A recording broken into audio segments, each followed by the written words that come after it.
Boa noite a todos, que Jesus nos abençoe.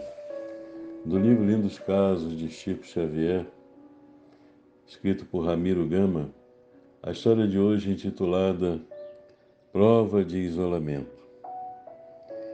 Havia uma peregrinação feita por Chico Xavier e um grupo, e Ramiro relata que certa feita, visitando uma senhora, aparentando cerca de 60 e poucos anos, que vivia numa espécie de isolamento, totalmente paralítica. Morava sozinha num quarto, com uma cama e uma mesa apenas. Então a peregrinação lhe possibilitava alimentação material e assistência espiritual.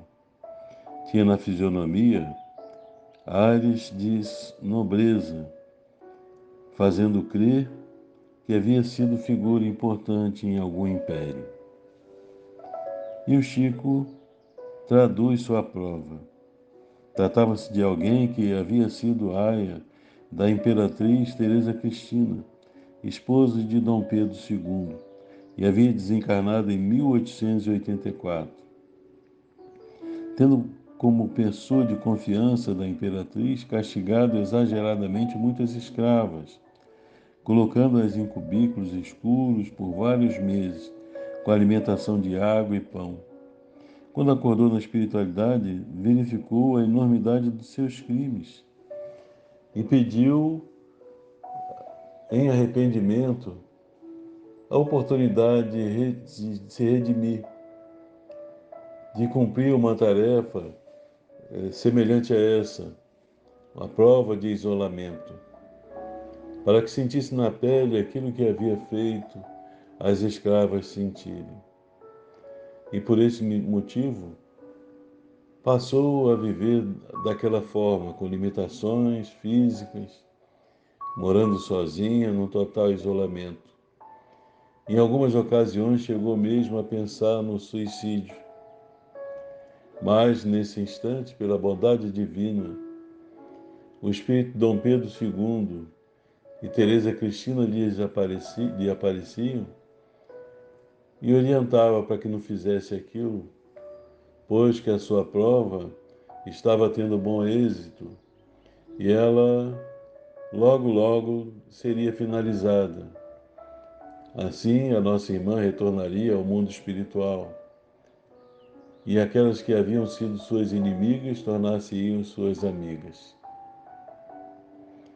E segundo Ramiro, quando ele datilografava essa página, relatando esse fato, tomou conhecimento que a nossa irmã havia desencarnado sob a tutela de Chico Xavier, que a amparara no momento final. Então, meus irmãos, costumamos muitas vezes ficar sem entender o porquê das nossas provas, das nossas dores, dos nossos sofrimentos. Segundo a espiritualidade maior, nós próprios solicitamos quando estamos em condições, pois que a partir do momento em que nós compreendemos a extensão dos nossos erros, vem o arrependimento e vem o remorso. Conforme os espíritos superiores, no livro dos Espíritos, na questão 621, quando Kardec pergunta onde estão escritas as leis de Deus, eles nos afirmam que na consciência. Então, na consciência do homem,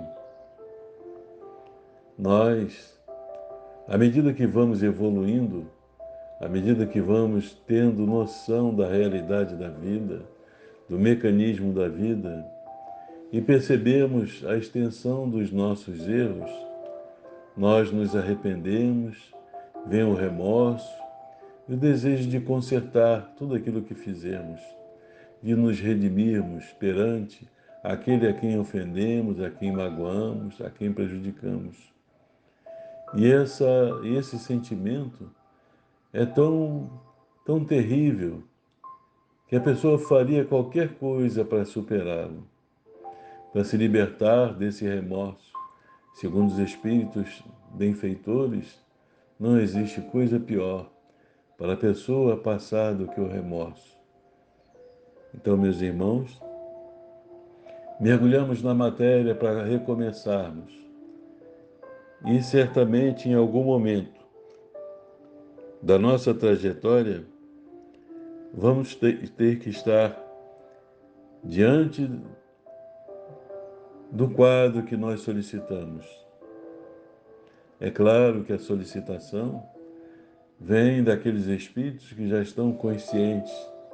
Há casos, porém, em que o anjo de guarda, os espíritos responsáveis por aquela reencarnação, é que solicitam para que enfrentemos as lutas e certamente não nos desamparam, estando sempre ao nosso lado, intuindo, orientando, proporcionando-nos a força necessária para superarmos a nossa luta e alcançarmos o objetivo principal, que é a liberdade de consciência.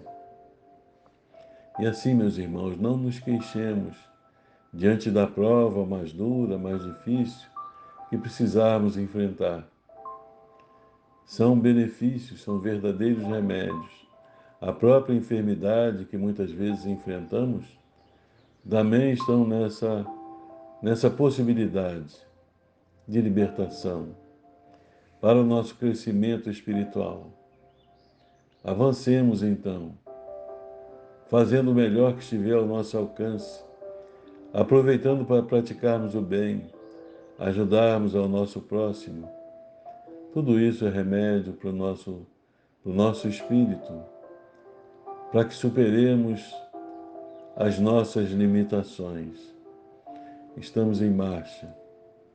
E tudo aquilo que nos sucede no mundo de provas e expiações em que vivemos tem relação com as nossas experiências de outras existências.